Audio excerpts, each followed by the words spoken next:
In this episode, we speak with Jim Donnelly, co-founder of Restore Hyper Wellness. Restore delivers expert guidance and an extensive array of cutting-edge health modalities, such as IV drips and cryotherapy, integrated under one roof. With multiple franchise locations across the U.S., the company is a national presence and leading brand in the hyper wellness space. Restore was founded in 2015 in Austin, Texas, after Jim used cryotherapy while training for a triathlon. The success of the Austin location accelerated the brand into a franchise entity, and they are planning to have 500 locations by the end of 2024.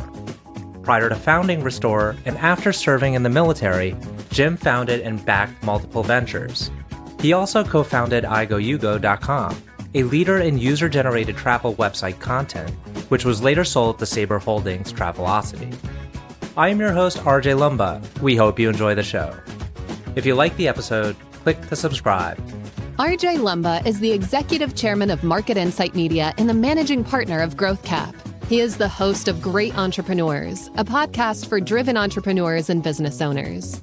Our podcast covers all topics related to the entrepreneurial journey, from ideation to execution to optimization and to reaping the rewards of a well-run business.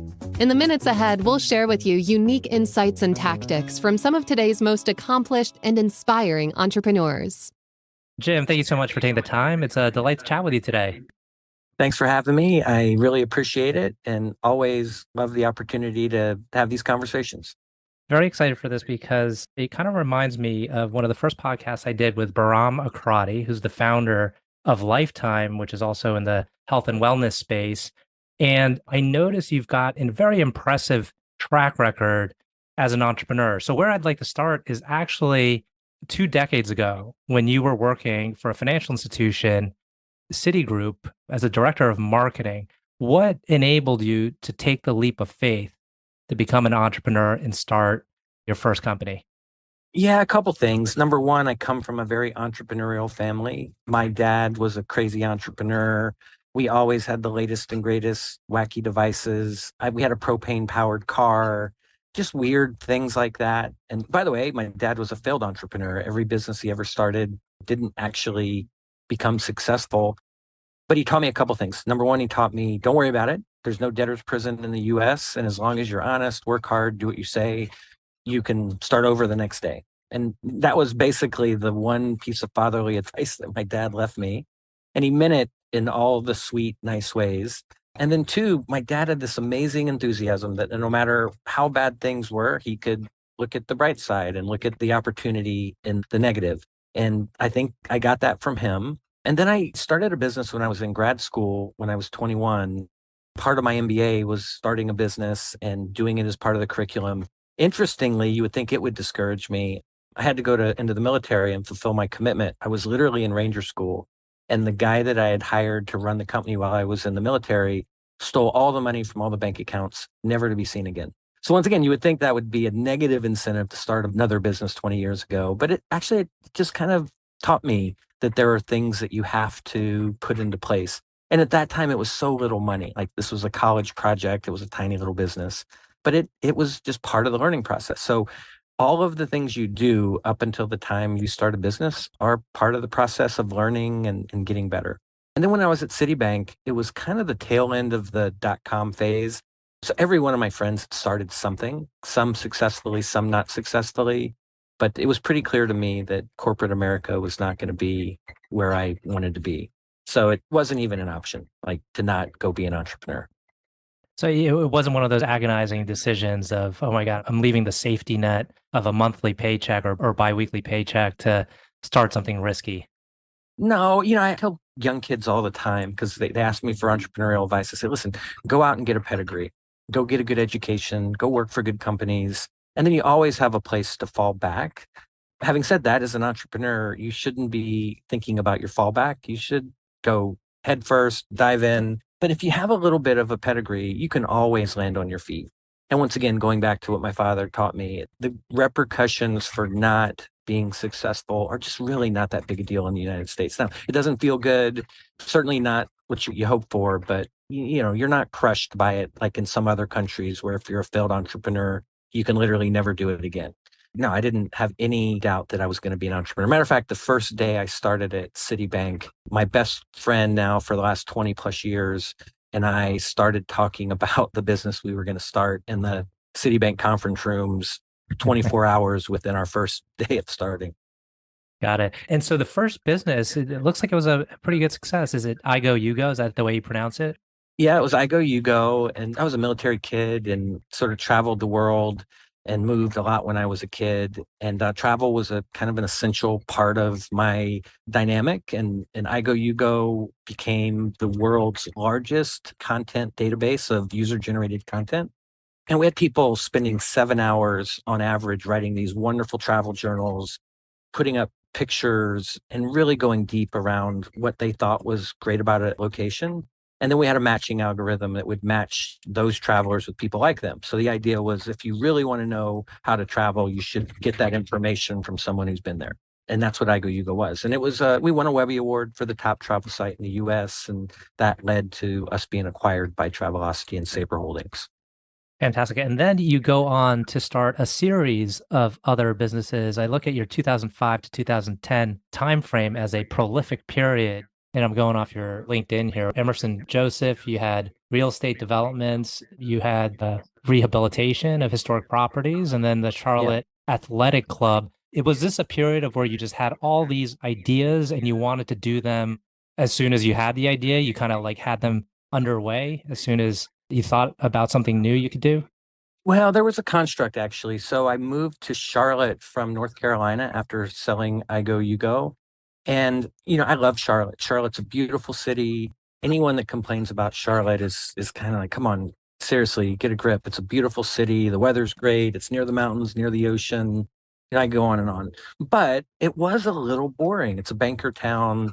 There's a little more conservative bent to it, khakis, blue blazers, and I just wanted to live in a place that had a little more spice to it, a little more coolness to it. So I started this company called Pursuit Group. And the goal of Pursuit Group was to make my surroundings more cool, a better place to live.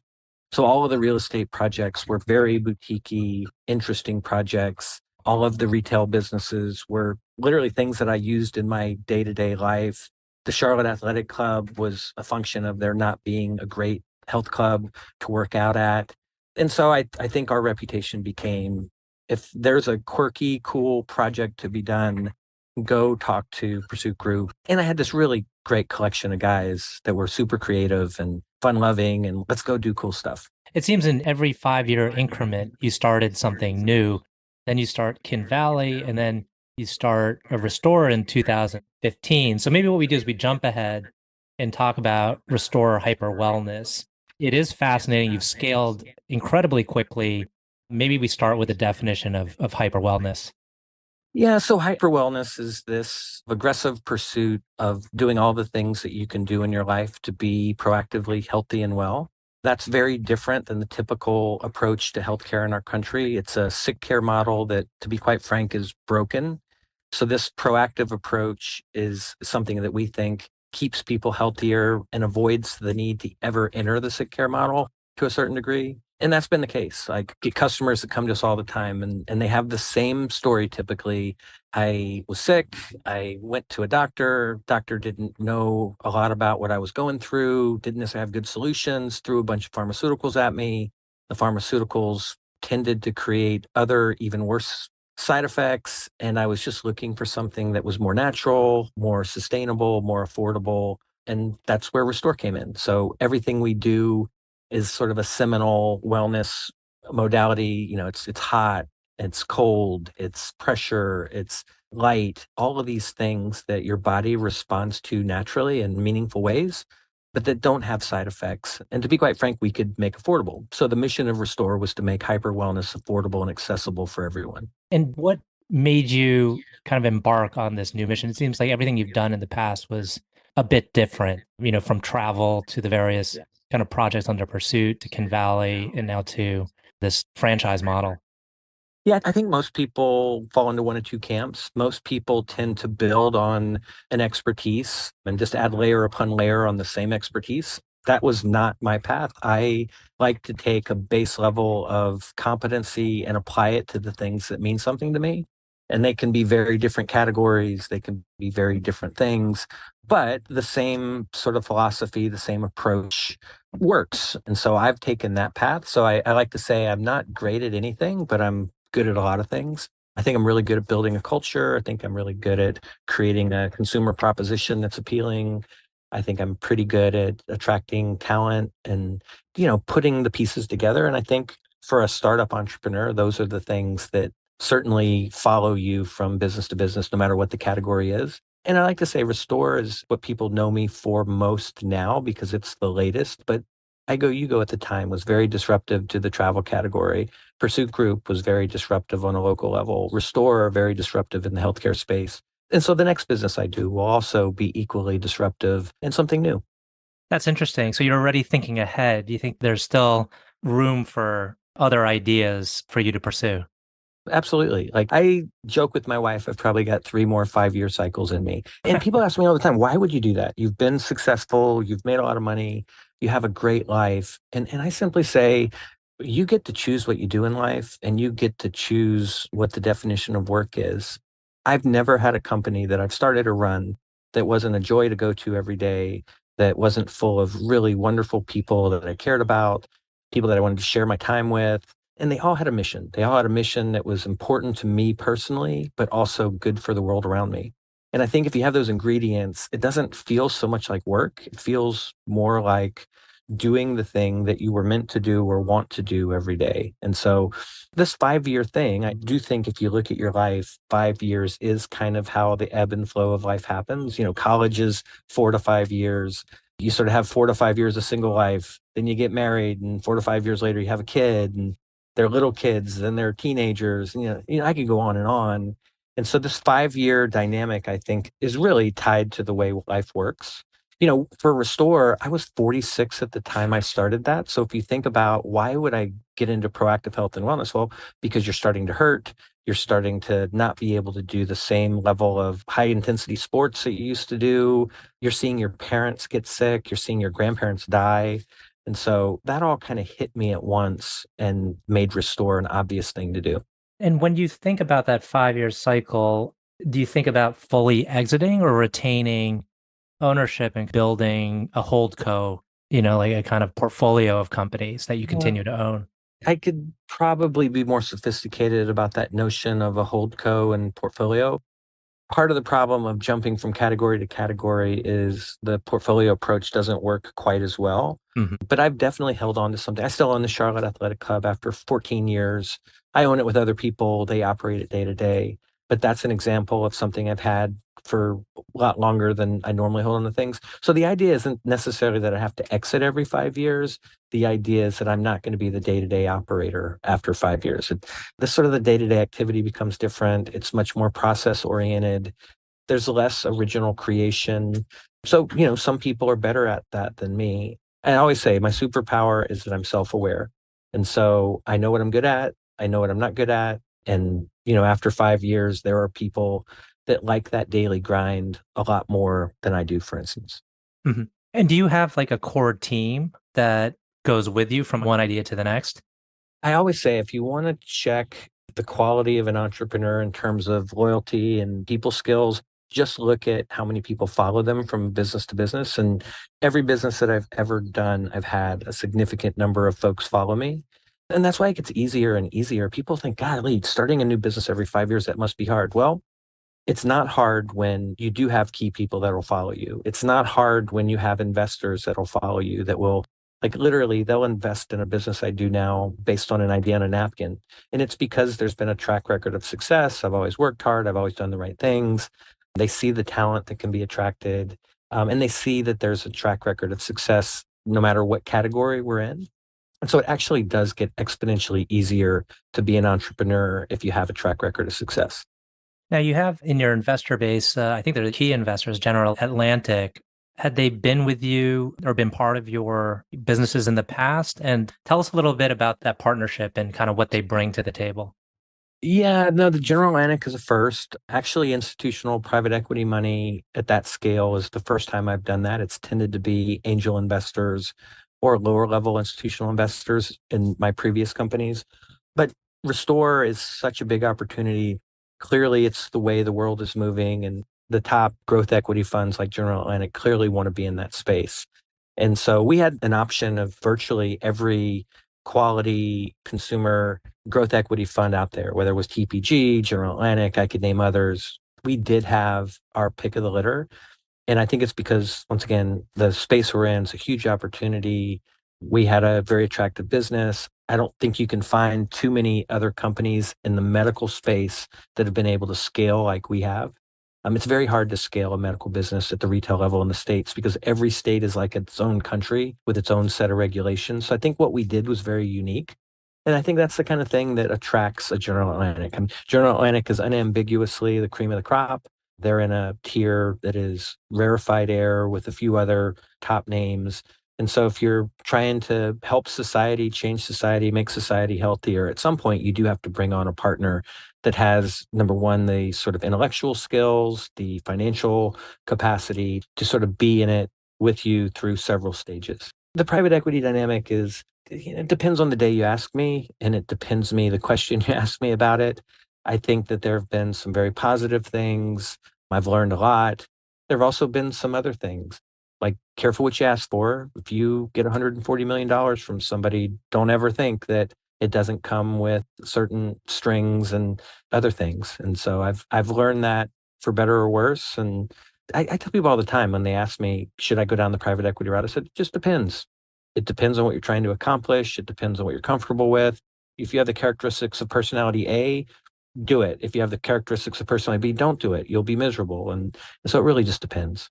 I'd watched an interview with you and you talked about impact, and this was in relation to what you're doing at Restore. But then I kind of hear it again with how you approach your day to day and just enjoying the time you have with your team. Can you tell us a little bit more about your overall business philosophy and how you operate on a day to day basis? Sure. I always have certain principles that I think apply to every new business and every culture that you create. Number one, enthusiasm matters. I tend to operate from a place of positivity. I think talent matters. And so I do think we do a good job of attracting really talented people who, by the way, care very deeply about the mission of the company. And so if you have a great mission, if you have talented people that are enthusiastic, that really do want to make a difference, it's a whole hell of a lot easier to create a great culture and to create great societal impact. I do not think I would be able to start a random retail concept that wasn't doing good for society. I'm not sure that I'd attract the right kind of people. I'm not sure I would be able to intellectually engage on that day to day without getting bored. But we do things like we have a Monday morning stand up with the entire company, and we update everybody through the leadership team and through anyone on the team that has something that needs to be shared across the company. And we end it with things like, tell me something good. And so you get a little bit of what's happening in the company. Everybody hears it, everybody can participate. And we do highlight the good things that are happening. And that tell me something good tends to be about their life, not their work. And so what I always impress upon people, get your priorities straight, your family, your faith, and then work. And I don't care what your faith is, it doesn't matter to me. But whatever your construct is, that in your family should be more important than work. And if you put those kind of people together, once again, they tend to be more passionate. They tend to be more committed to the mission. They tend to have a greater loyalty, a moral compass that just creates good activity day to day. And that's the kind of place that I want to work at. Curious, do you have or have you developed strategies for recruiting? It seems like you become very adept at bringing in the right people. Are there ways you have found that have been very effective for attracting the right people to your business? Yeah, a lot of it today is just having a personal network. Once again, I try to be very vulnerable when I'm recruiting people. I very much want to make sure they understand what working with me will be like. I try to make it feel more like working with me than for me. I try to be very specific about the types of talent that I need. And then I go and ask. And when you have a good network and you've had a great track record and you have a reputation for being very good to people, not just in the short term, but over the long term, and putting their interest before yours, it is actually quite easy to recruit great people. And so what I find is I can always get enough of a foundation of people that it then snowballs, particularly if you get a little bit of traction in the actual business. Got it. And it looks like you now live and operate out of Austin. How does that compare to Charlotte? I mean, Austin's the live music capital of the world. It's more entrepreneurial. Texas is its own kind of thing. I've lived all over the world. I've lived in 15 states, Europe multiple times, Asia, and there's no place I'd rather be than Texas. I think there's a sort of this feeling of individualism and it's on you, go make it happen. Austin is sort of a magnet for great people, people from California, New York, all over the country. They want to live in Austin and be here. And then you got a great university, the University of Texas, that attracts great, smart kids, and they want to stay here. And I think there's some crazy stat, like there's 150,000 college kids within 15 miles of Austin. And so you always got this really vibrant place that's got talent bubbling up that wants to continue to be here. And then you've also got some great companies here. It used to be, I forget what they called them, the Dell-ionaires or something, like all the folks that had sort of off of the back of Dell made money. But now that didn't even rise up. There's so many great companies here. There's this real startup ecosystem. Anything you need, you can find here. The weather's good. It's an easy place to run and operate a business. And it's a super fun city. And as much as I like Charlotte, Austin fit me a little bit better. And I did get my undergrad here, so I had some exposure to it. Got it. Well, we're coming up on time. I have two final questions. These are questions I ask most of my guests. One is, can you tell us about a person, you may have already answered this in the front part of the conversation, but a person who has had a profound influence on you? Well, I mean, obviously, I'd throw out my dad. He had the greatest influence on me, but I think it's been more a collective influence. Once again, growing up and moving every year, living all over the world. I go back to my dad had a propane powered car. And when you travel across the country, and we did 2 to 4 times a year, we drive literally across the whole country, wherever we were to Charleston, South Carolina. And you'd have to stop to get propane. And it's not at a gas station. It's like at a farmhouse in the middle of nowhere. And you'd pull up and it'd be dinner time and the family would invite you in and they would say, have dinner with us. And as a kid, I'm kind of like, oh my God, I just want to get on the road. Please, can we get but now looking back, it was all that exposure to different points of view, different people, different philosophies that my dad embraced that kind of had an impression on me. So I think I learned little tidbits from lots of people. My dad was stationed at the Defense Language Institute in Monterey. I was surrounded by kids from Iraq and Iran and all over the world because their parents were there learning a different language for their military career. And so all of those little collective things, I think, were super important to make me the person I am today. Last question. Can you tell us about a charity, cause, or other endeavor that you're passionate about? At this point, honestly, I am more passionate about philanthropy and helping society than I am about anything. One cause that's super important to me, and I get choked up if I talk about it, but I'm super passionate about supporting causes around cancer. My dad recently died of cancer. I've just seen it wreak havoc and destroy families and take people way too soon.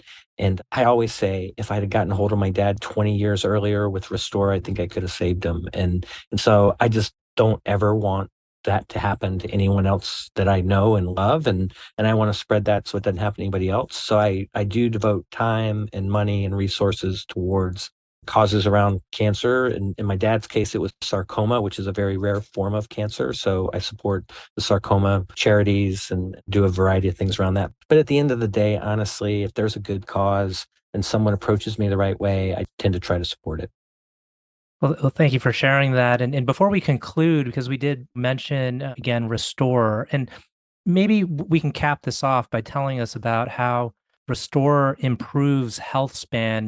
There's a gap between health span and lifespan, and Restore, as I understand it, is trying to really extend that health span by just improving, folks' overall life in the later years. Like a lot of times people focus on lifespan and that's just the number of years you live. To me, that's a more arbitrary thing and lots of things affect your lifespan. So you don't have as much control over that, but health span you control. And everybody intellectually understands that if you eat better, you move better, you do a variety of different things. If you expose your body to cold, it's a super healthy stressor. Like resistance exercise, I could go on and on. I could list 100 things, but we've boiled it down to 9 different things that we call components of hyper wellness.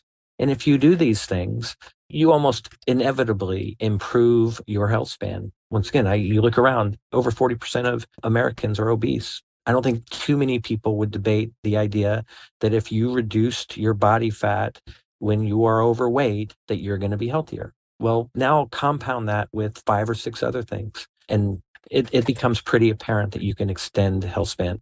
I think it's one of the things that's interesting about Restore. Every age cohort interacts with Restore in the same way. They spend the same amount of money. Gen X, who are way younger than baby boomers, for instance, spend the same amount of money. Why would they do that? They have the information that shows them that if you do certain things, you're going to be healthier. It's going to increase your health span. And they've all seen their parents and grandparents not necessarily do those things. So they basically raise their hand and say, I do not want that. I want this better option. And I do fundamentally believe Restores improving health span by many years. Now, it's difficult to say that. I can't say that in a marketing message.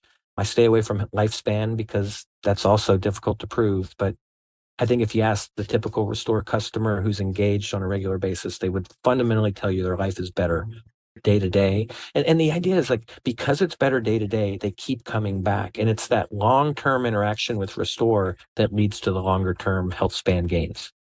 Excellent. Well, that's a great note to end on. Jim, want to thank you again for taking the time. I know you have a very busy schedule, so I very much appreciate it. Well, thank you for having me and giving me the latitude to ramble a little bit. I always enjoy it. I'm humbled when people ask for my opinion, and anytime, I'm always happy to chat. Thank you.